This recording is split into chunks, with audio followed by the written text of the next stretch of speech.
Welcome to Self-Care. What's paranormal got to do with it? Although holistic and alternative healing methods are becoming more and more mainstream, what method is right for you? How do you find a practitioner once you've chosen to explore an alternative therapy?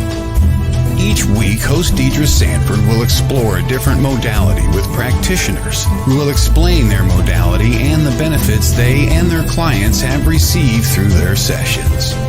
Deidre and her guests may also offer live readings during the show and answer any questions you may have. Now, your host of Self-Care, What's Paranormal Got to Do with It?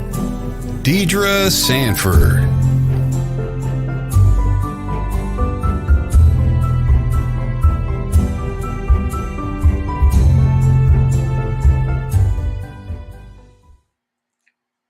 Good morning. I'm here.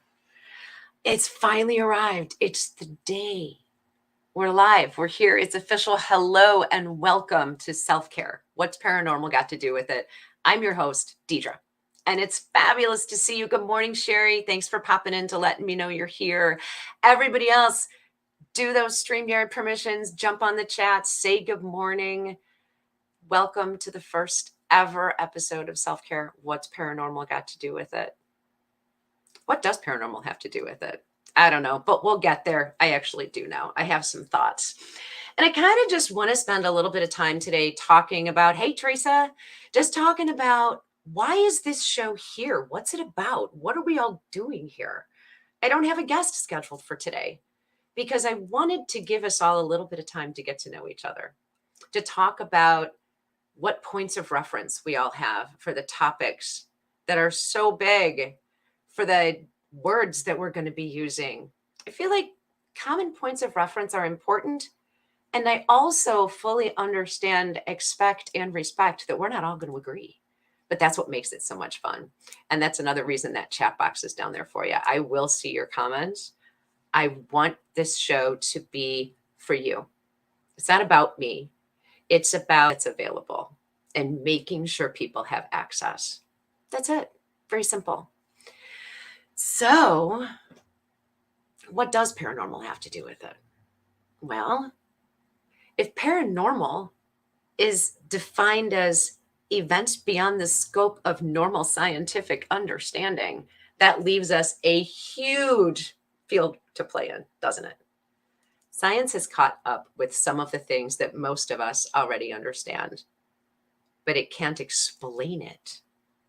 And guess what? That's okay. Some things, when we try to put words to them, make them explicable, they lose their meaning. We have so many words for, or so many meanings behind simple words that we use every day. That's kind of a good thing. Well, good morning, MK. How are you? Thanks for popping in today. That it gives paranormal is just such a wide open range. It's kind of really anything that can't be explained by science.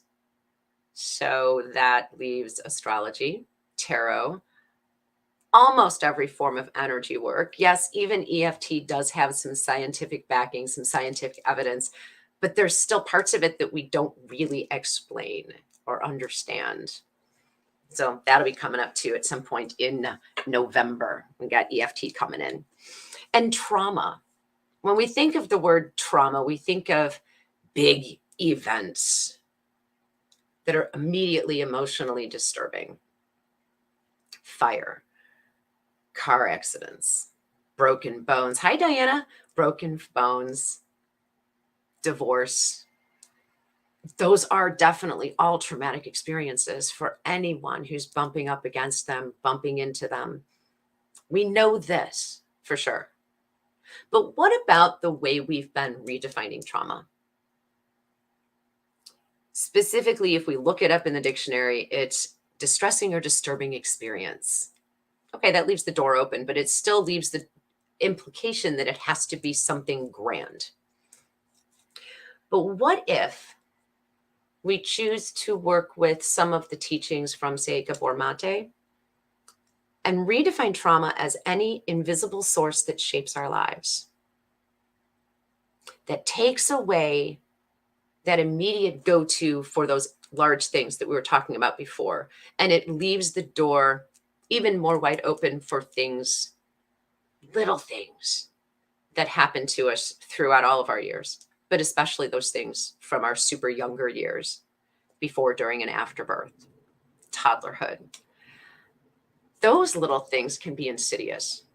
Those little things can be hidden, but they're big inside of us and they show up in ways that we never expected. Trauma, for me, is the root of our deepest wounds. Hey, Shelby, thanks for popping in this morning. It's just really very individual for everyone. And I don't think that we should judge other people's trauma or what they consider to be their trauma. And I'm hoping that we will all use that as a point of reference and make this show a safe space for everyone.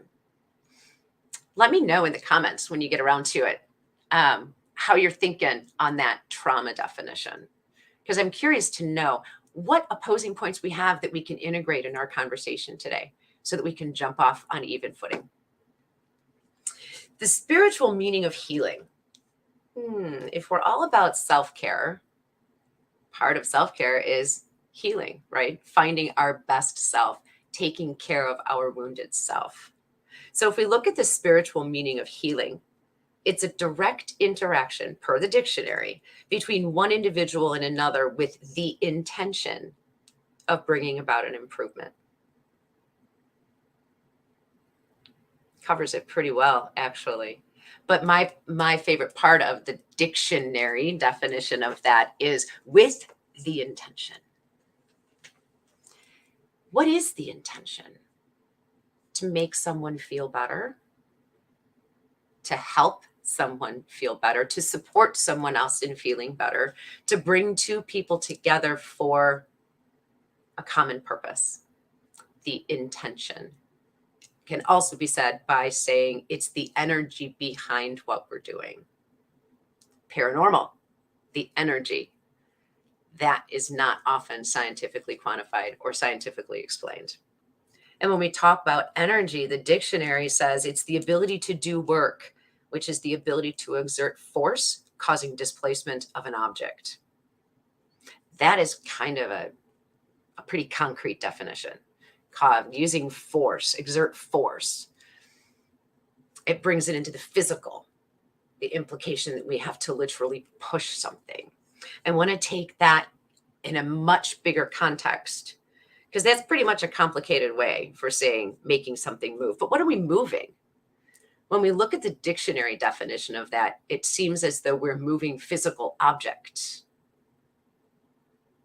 But in the paranormal realm, it's not all physical. It's energy. Wide open, bigger connections, right? If you're using one physical object to move another physical object, they need to be physically grounded on this plane and in the same space. And if one is moving the other, exerting force, by that dictionary, they need to physically make contact. But what we're talking about with the show is alternative healing modalities, right? What does that mean? It means things that aren't just the mainstream. So I don't want to use negatives, but I'm going to bounce to negatives here just for a minute. We'll talk a little bit about what we're not going to do. We're not going to tell someone else their belief is wrong. We're going to work together so that we can find common points. We're not going to intentionally, directly bash the medical industry or the medical field or our doctors and our nurses and our surgeons and all those folks who worked so hard to gain the knowledge that they have, that they're imparting to us with what we assume and hope are the best of intentions. Western medicine absolutely has its place. Western medicine has saved my life, prevented me from losing my foot.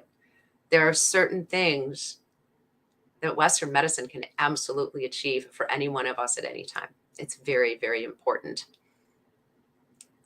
That's not the point. We're not going to bash Western medicine, but we are going to bring to light, bring to a public format, alternative healing modalities, many of which you may have already heard of.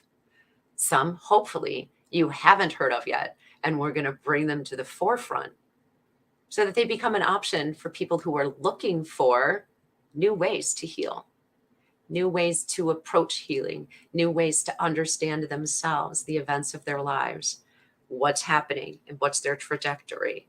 How do I find that trajectory?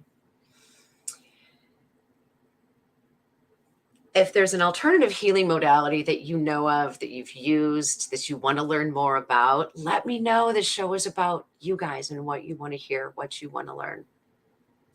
So we're going to go there. But you got to let me know so that I can make sure I'm hitting and targeting the things that you're most interested in. There's an amazing lineup of practitioners and healing modalities that are already on the schedule.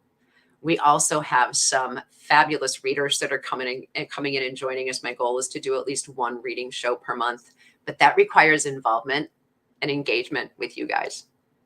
So you might want to put a little earmark someplace that says October the 5th is the first reading show on self-care. What's paranormal got to do with it?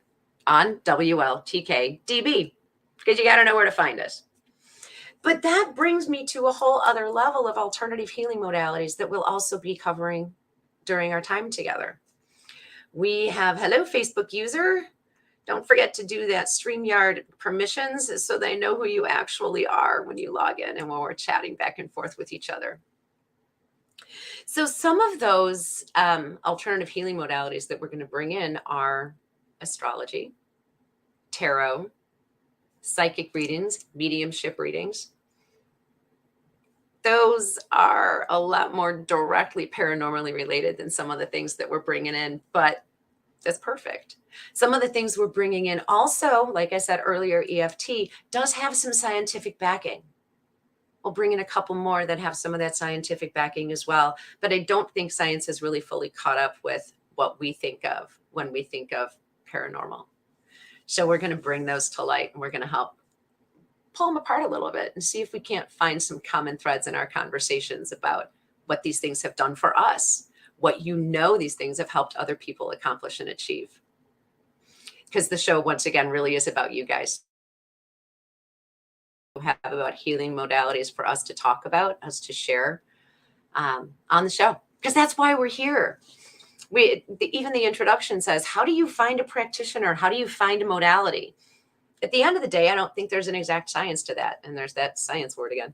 I don't think there's an exact procedure to go through to find the healing modality.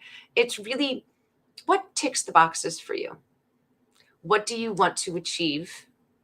And what feels right in your body when you read about it, when you read about how that system, that named modality is designed to work, what it's designed allegedly to bring forth. And I only said allegedly because we're going to get what we need. Every one of us has different needs. Every one of us has different ways that work for us to incorporate the things that we need.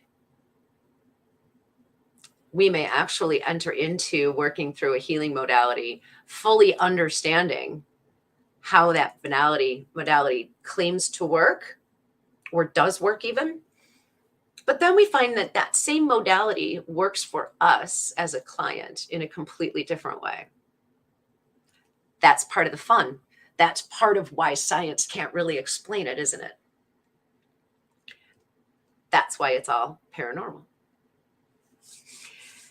We're here to talk about introducing modalities. We're also going to be bringing in practitioners. And that question is, how do I find a practitioner? Well, how do you find a practitioner? You find the one that's right for you by talking to people. It's kind of like a job interview, right? You go to a job interview, and initially when you first start working in the business world, you feel like you're in the spotlight and you have to give all the right answers to all the questions or you're not going to get the job. And it's full of tension and anxiety and stress. And then you finally get the job and you're all excited because you've been validated you're good enough for this job. Okay. So you got your validation. They think you're good enough for the job, but is the job good for you? Is that environment good for you? Are the people there good for you? The relationships, the sense of community in the workplace. And eventually, once you've been in the business world for a while, and I'll bet a bunch of you have been through this before, when you choose to take a different approach to a job interview, you understand that, wait a minute, I want to avoid the mistake I made last time. The company integrity doesn't match mine. Whatever reason, it didn't work as well as it could have, or you thought it would have, because you thought you needed to be validated to get that job and just accepted by them. But what we need to remember is we need to accept them as well. I would suggest using the same principle when you're looking for a practitioner of a particular modality. You've done the legwork. You've done the soul searching. You've made your pro and con list. You've gone through all of the information about this modality and how it works in your head. And you decided, this is the one I want. And then you balanced it against your gut. And you said, this is the one that's going to work for me. I'm so excited. I can't wait. Now, where do I find a practitioner? And that's the frustrating part. At least it was for me. So I want to talk about that just a little bit. My suggestion is approach that the same way. Apply that wisdom that you've already learned in your life to this part of your journey as well. You're interviewing the practitioner, so to speak. And I'm not saying prove what you've done, take a gentle, softer approach, but get to know this person. Most practitioners would be more than happy to chat with you for 10, 15 minutes, hopefully at no charge, so that you can get to know them a little bit and get to know if your energy is a good match with theirs, if your thought processes are somewhat similar, and hopefully they're not 100% similar, because you'll never get anywhere, right? Give yourself the opportunity to get to know that person. If they're a guest on the show, if they have a video on YouTube or some other format that you can watch and get a sense of their phrasing, their personality, how you might be a fit, then reach out. See if there's an opportunity to get to know each other a little bit. My question is, how do you find a practitioner? We talked about how I would find a practitioner and how I would tell a friend who's looking to find a practitioner. But what are you doing? Let me know in the comments down below. Maybe we'll learn something new. I'm always open to that, because God help me, I hope I never know everything, because then we're done growing. And I need input from you guys, and I want to see you build a community here in the chat space. Who am I and why are we on this show? Why are we sitting here in this chair? It's pretty simple. I can start by listing what I've done, what I've studied, and where I'm at, and we'll do that. But really, in the grander scheme of things, the word facilitator comes to mind, because I was thinking about that earlier this morning. When I'm working as an energy worker, I'm facilitating the transfer of energy, or the removal of energy and the replacement of energy, removal of the dense energy, replacement with fresh prana. That's really pranic healing in a nutshell. Very simple nutshell. So I'm facilitating. I'm not doing the actual healing. My client is doing the actual healing. All I'm doing is facilitating. I'm providing a safe space. I'm moving energy. We're having a conversation. Hopefully we're connecting as we go through the work together. I'm a facilitator. I'm also a psychic medium. What am I doing when I'm in my psychic mediumship, or just my psychic ship? I don't know what else to call it. That's kind of fun. Psychic ship. I'm facilitating. I'm facilitating messages from your higher self, your guides, the universe, whatever you want to call it, whatever your phrase is. It's perfect for you, and it's perfect just because. I'm facilitating. If for some reason the information that comes through is healing to you, I'm still only facilitating. I'm not healing. So it made me wonder this morning, is it really fair to say then that I'm a healer? That's an interesting question. If we look at it from the perspective of I'm a facilitator, it's different, isn't it? The responsibility for the actual work is shared during the time that I'm working with my client. I'm responsible for being a clean and clear conduit, a clean and clear facilitator. But my client is the one that actually chooses to do the work. So I'm a facilitator. As a root cause therapist, I'm still just a facilitator. I'm not the only one that practices root cause therapy. I'm not the only certified practitioner that there is, but it's what my client brings to the table. The work is always about my client. What's my client's need? The clients have an opportunity to work with me as I facilitate sway testing, in which we learn from our client's body. What is the limiting belief that's holding them back from moving forward in their lives, from achieving things that they've been trying really hard to achieve, and they get this close and then it just seems to not work? I'm just facilitating, getting the information. The client's body is giving it to me. They've chosen to participate. They've chosen to allow their body to speak. And hopefully they've chosen to allow their body to listen.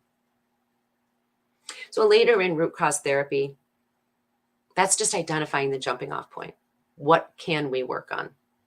And I don't choose that. My client chooses that. They get to decide, let's work on this today. Okay. So then I facilitate. I don't know why that's my word today, y'all. You're going to get sick of hearing it. It probably won't ever come up again.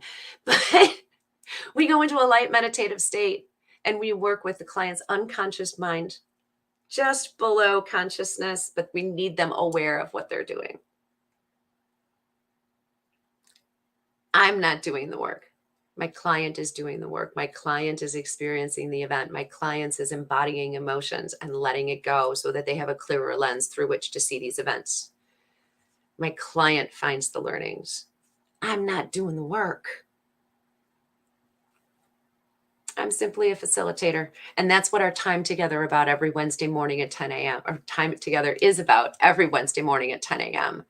I'm bringing information and putting it out there for you guys to pick up and run with, or choose not to. But hopefully, if that's something that doesn't feel like a fit for you at the time, you can just file it away in your memory banks, because there may be another time that it is appropriate for you. And you'll suddenly remember it and go, oh, wait, let me look at that again. So when you need to look at it again, or if you want to find out more about a practitioner that was on the show,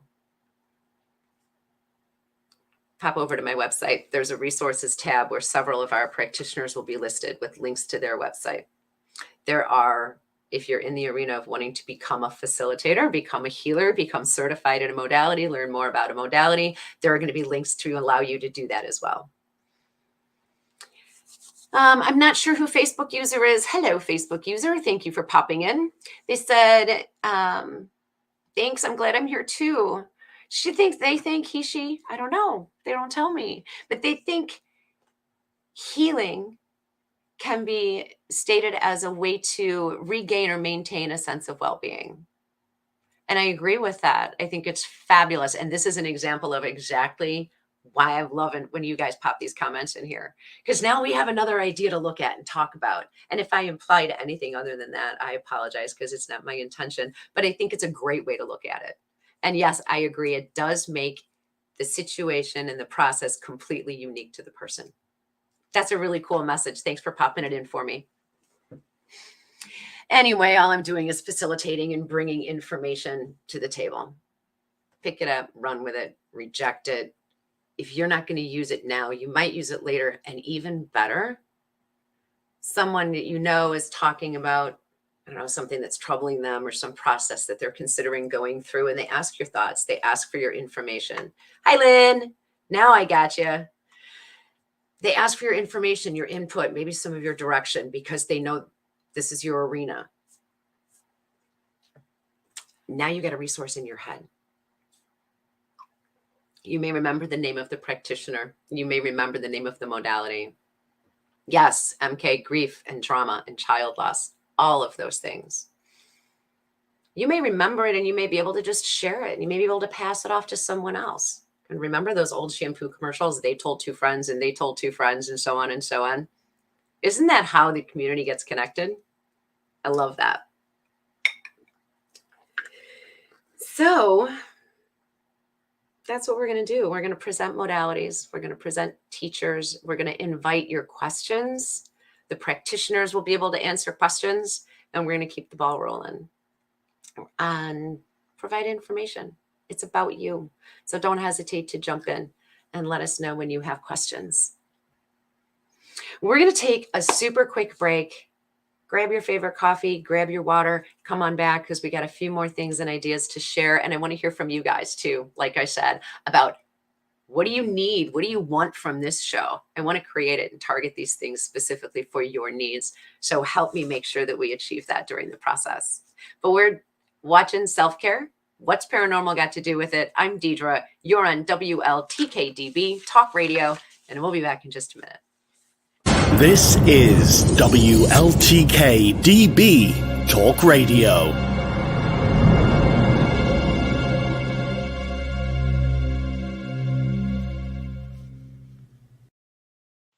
Come see our new station shop for some amazing top quality merchandise.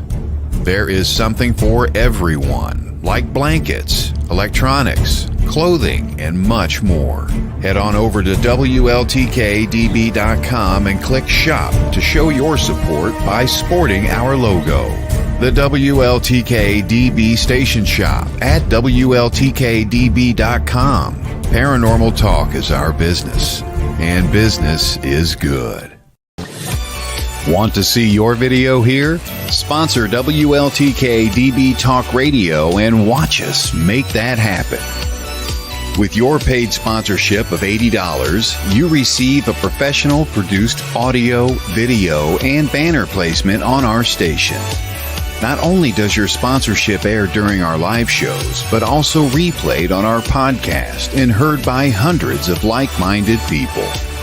Visit WLTKDB.com to get started and find out just how hard we work to get you noticed. The truth is here and now on WLTK-DB Talk Radio at WLTKDB.com. And we're back. That amazing voice that you just heard talking about WLTK-DB, and my accent is horrible. That is the amazing Rob Thompson. He is Ghost Finders. And we're so excited that he's able to help us out with some of our voiceover work. You should really pop over and check out the show if you haven't on Discovery Plus. Some of you may already know that there's an app out there called Paraflix.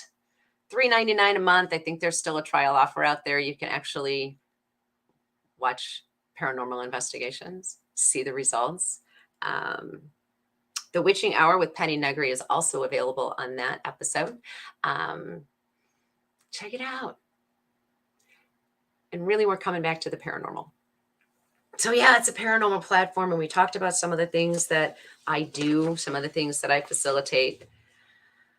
Yeah, so as far as being a psychic medium, I'm still working on developing that. We're all still working on developing all kinds of aspects of ourselves. So imagine my surprise.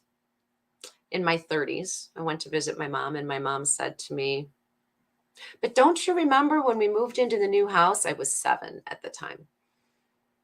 "You pulled me aside and you said, 'Mom, do you see those people in the dining room? They're not here to hurt anybody.'"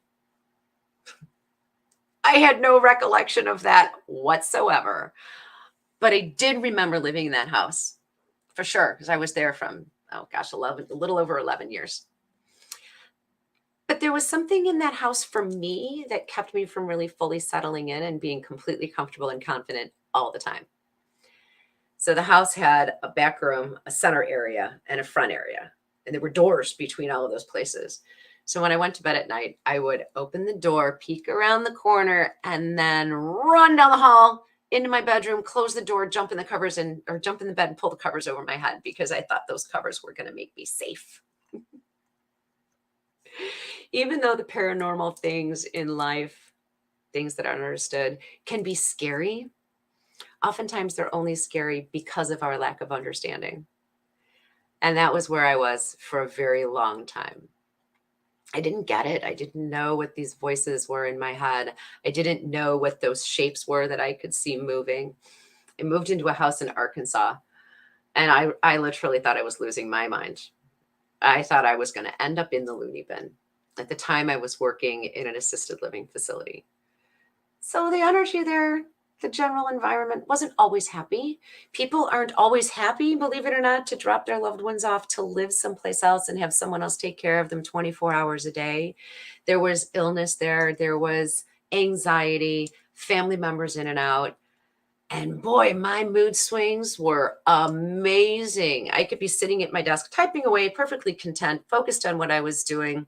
And sometimes I would suddenly fall apart in tears, and I didn't know why.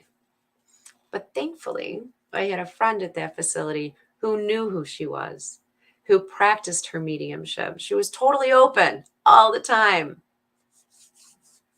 So not only was I coping with those changes and needing to learn who I was and how to protect my energy and protect my space, stay centered within myself. And that's something we practice every day. No matter how good you get at it, every once in a while you get caught unaware and you got to put that bubble back up. She helped me to understand that I wasn't losing my mind and to know that that person was there for a reason and brought that to me for a reason.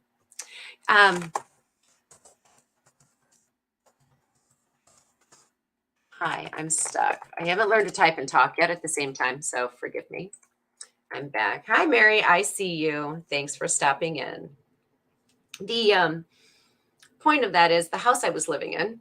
At the same time, I got all this going on at work. I'm learning who I am. I really am clueless at this point.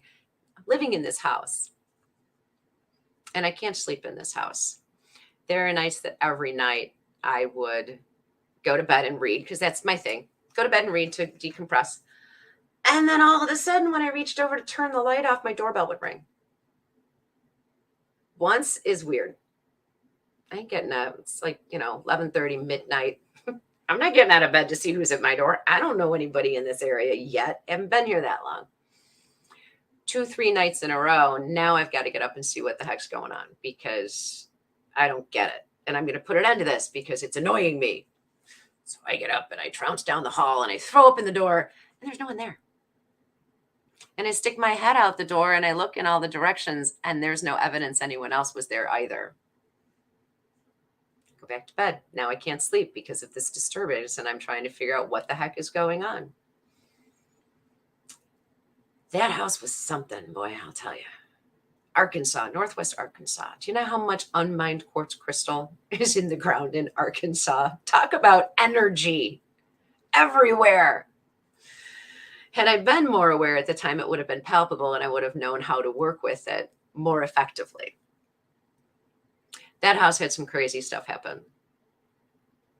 Other times there would be people walking around outside my house, knocking on all of my windows. Well, I eventually learned that that was my ancestors' way of knocking on the door saying, hey, can we come in? We want to talk to you. They were asking my permission. But I was so out of touch with what was happening with me, who I was truly meant to be, and how to integrate that into my daily life. I called the police. And I'm like, oh my goodness, there's somebody running around ringing my doorbell. Somebody please help me. And they came and they said, ma'am, there's no one in your yard. There's no trace anyone's been in your yard. Oh gosh. Okay, thanks. So pretty soon this friend of mine from work came to my home. She's like, how did you know you have ghosts in your house? I'm like, what? Help me understand what's going on. Orbs everywhere. And not all of us in the paranormal community agree on what orbs are, whether we like orbs or don't like orbs. There's a predominant school of thought there, but even amongst the community, there's not 100% agreement. Some of them shine a whole lot brighter than others. And yes, sometimes what we think are orbs in pictures are really just dust particles reflecting light. That's all I'm going to say on that one, because I'm not the professional in that arena. I know other people who are, and so do you. Some of them are even on this network. So she came in and she started talking to the ghosts in my house. And we started setting boundaries. We agreed that we could all share the space peaceably, but I needed to be comfortable in my own home. So I needed to learn that this didn't have to be scary. And none of them were really truly scary. They were just all new to me and I didn't know how to cope and how to work with it. So we'll bring some more of those kinds of things in. How do you protect your own energy? How do you clear your energy when you pick up stuff from other places? Sudden mood swings aren't necessarily always coming from within you, but they're settling in your energy field because of an area that you're in. You can protect yourself in that respect as well. Self-care, here we are. How do you take care of your hygiene, energetic hygiene? How do you clear yourself? How do you do things in your own best interest? My simple self-care tip for the day is one of my absolute favorites. You might want to grab a pen, but I think you'll remember it because you're going to think I'm absolutely bonkers when I tell you. My favorite self-care routine is my salt bath. Not just an ordinary salt bath. When you go to the dentist because you have a sore in your mouth, you have a sore tooth, you got something going on in there, the dentist is often going to say to you, rinse your mouth with salt water. Why? Because salt water is cleansing, or salt itself is cleansing. More information on salt available at another day, but for this point of our conversation, self-care. Salt is cleansing, salt is clearing, salt is drying. It's going to draw stuff out and help dry it up. So my favorite self-care routine is my salt bath. It's a process. In fact, I've chosen to make it a ritual. And sometimes I forget. And then I think, oh yeah, wait, I need to do that salt bath. So grab yourself a 4-pound box of salt. Non-iodized table salt is fine. Kosher salt, fine. Rock salt, I don't recommend. It just takes way too long to dissolve. I'm talking about non-iodized salt. I know a lot of people use Epsom salts for this purposes, and that's wonderful. I've used that as well. My preference is non-iodized table salt. This recipe was given to me by a dear friend many, many, many years ago. And I still use it to this day. 4-pound box of salt. Turn on the water, get it to your favorite temperature, dump that salt in the tub, let it dissolve, swish it around, let it do its thing. Also, starting point would be 15 drops of lavender oil and 20 drops of tea tree oil. Lavender oil, soothing, relaxing, calming. Tea tree oil has antiseptic properties, antimicrobial properties. We're not worried so much about cuts or wounds on our skin with relationship to that. We're talking about self-care and energetic hygiene. Whatever that bath temperature is perfect for you. Whatever brand of salt you get, perfect for you. The same with your essential oils. I'm not going to get on a high horse about essential oils. Those are personal choices. Once the tub is ready and the room smells amazing, drop yourself into that bathtub and soak for 20 minutes. I know it sounds like a really long time, doesn't it? But let's think about the mechanics of soaking in a standard household bathtub for 20 minutes. The idea, the main goal is to soak all your chakras, your entire energy field. Rinse away the stuff that doesn't belong there, the collective energy that's been left behind, things you've walked through and picked up. It's just a fact of life. It's how the world works. It's nothing intentionally left in most cases. Hang out in the bathtub for 20 minutes. Bend your knees. Get your head underwater. Leave your face up so you can breathe, please. Don't anybody go drowning in the bathtub. Clear that third eye. Clear the crown chakra. Get your throat chakra in there. Get your heart chakra. Even the chakras at the ends of your fingertips, in your palms, in your feet. Get those in there. You got 20 minutes. Hang out. This is your private time. This is your self-care time. You can ask for healing, clearing, cleansing with whatever process you choose to use for that, or you can simply just meditate, do whatever you want. Hang out in that tub for 20 minutes. Get yourself good and clean. Now the fun. Rinse off, because you don't want to spend the rest of the night with salt water stuck on your skin. That's itchy. Don't do it. Use your favorite bath lotion, bath soap, body soap. However you choose to get through the shower and get yourself feeling refreshed and back in your own energy and in your own space is perfect, because it's exactly what you need. Lotion up. Pick your favorite lotion, scented, unscented. It's entirely up to you. But you want to give yourself some genuine love and care, and you just spent 20 minutes in salt water, so you might want some of that lotion. Change your sheets before you go to bed. Why? Not because I think you're dirty, not because I think you need to do your laundry, but because when we're sleeping, our guards are all down and our stuff just oozes out everywhere. You don't want to climb back into that same energy, especially after you just spent probably 30 minutes all told after the soak and after the shower, getting yourself clearer. Change your sheets, put fresh sheets on the bed. I usually do that when the bathtub is filling.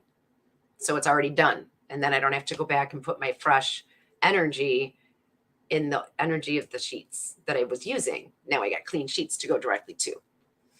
Whatever works for you for setting the tone for calm, cozy, settling in for the night. I usually do this at night. And sometimes if I'm having a night when I can't sleep, I've been in bed 2 hours, I'm tossing and turning, and I don't know why it takes me 2 hours to go, oh yeah, I'm going to go take a salt bath. Why didn't I think of that sooner? Turn on the salt bath, change the sheets, do the soak, take the shower, do the lotion, drink some water, get myself settled.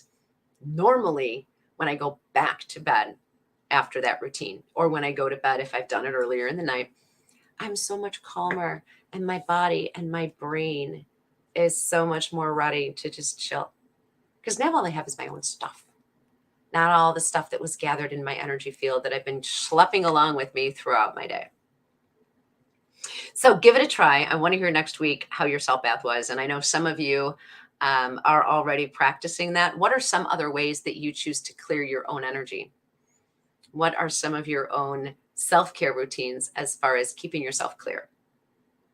I know a couple of you on here are already going to be familiar with the phrase bubble up, buttercup. That one's been following me around for years, and occasionally it resurfaces. And I got to remember, engage, bubble up, climb inside that protective bubble that keeps the ickies out. Because I want to be walking around in my own space. Yes, MK, walking in nature is fabulous. Grounding, clearing, the energy, the healing energy or the clearing energy of the trees. Like, I know tree hugger has become kind of a negative thing, or did become for a while anyway, kind of a negative thing. But it's true. It's real. You get to absorb all of that wonderful grounded nature energy. I love that one. When I lived in Florida, I would go for a walk in the beach. Guess what? Not really that much different. It's kind of nature's salt bath, right? The ocean, the salt air blowing in the breeze. It all serves to clear us of all of this stuff that's driving us all nuts. Other self-care hygiene ideas I'm up for. I want to hear them because I want to try some new stuff too. Burning sage isn't always easy, it isn't always appropriate, and it's, to some people, not a very pleasant smell. Palo Santo can help clear the air of a space as well. What else we got on hook for today? We can talk about next week. We talked about I am who I am, what I do. One of the things that I do is root cause therapy. And next week, I am so excited and so fortunate that, yes, music and binaural beats, that 528 healing megahertz is amazing. Thank you, MK. I love your ideas. I appreciate you sharing them. The founder of Root Cause Therapy, Melissa, is going to join us next week to talk more about root cause therapy, what it is, why it was developed, how it was developed, and some of the amazing results of that she and her clients have achieved working with root cause therapy. She and her partner, Ryan, are the co-founders of the Center for Healing out of Melbourne, Australia. She'll talk about them and how they came to be, and root cause therapy will be the original introduction. That's where we're going first. And then the following week on October the 5th, my friend Danielle is going to be joining us for our first reading show. Can't wait to bring her on and bring all you guys back so that we can answer your questions and help you maybe plan a couple of moves for sending yourself off in the right direction moving forward. Thank you, everyone, again, so much for being here today. I am so excited to get this show off the ground and to provide a platform for everyone to be safe in their exchanges, to be open to new information, to sharing information that they already have, because we can all learn from each other. MK popped in with some great ideas for us today.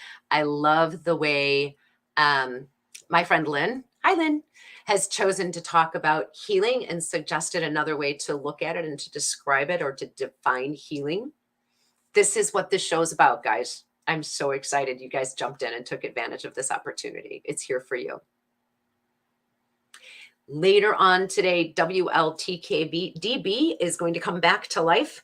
We have the Psychic Hour with Kelly Brickle at 3 o'clock this afternoon. So those of you who are looking for information from the amazing Kelly, pop over there. She's going to answer questions and explain how some things work. We also have Singing Beyond with Kelly Eckhart and Cheryl Murphy later this evening at 6 o'clock. It's their debut show, guys. Show them some love. Pop in. Send them some hearts. Tune in. They've got some great tips and tricks that they're going to share with you. They've got some how to work with your own intuition, develop your own intuition information they're going to be sharing as well. I'm super excited that this platform even exists for all of us. We've got Diet Renee's Schooled Through Spirit on Monday mornings and Diet's reading show Unfiltered Tuesday nights at 6 p.m. Monday morning also we have Barnaby Jones with Monday Morning Monsters at noon.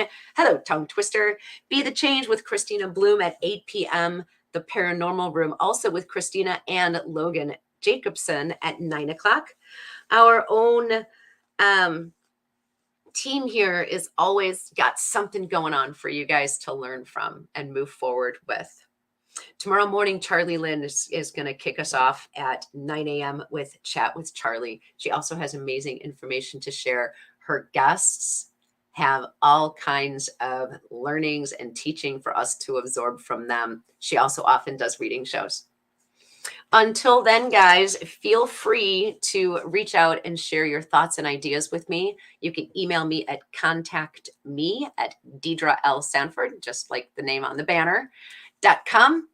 I would love to get information from you about what you want to see on the show, what direction you think the show can take. I've got some ideas, but I want to make sure I'm incorporating yours as well. For now, happy Wednesday. Thanks again for joining us this morning. I look forward to seeing you all next week. This has been Self-Care. What's Paranormal Got to Do with It on WLTK-DB. I'm your host, Deidre Sanford.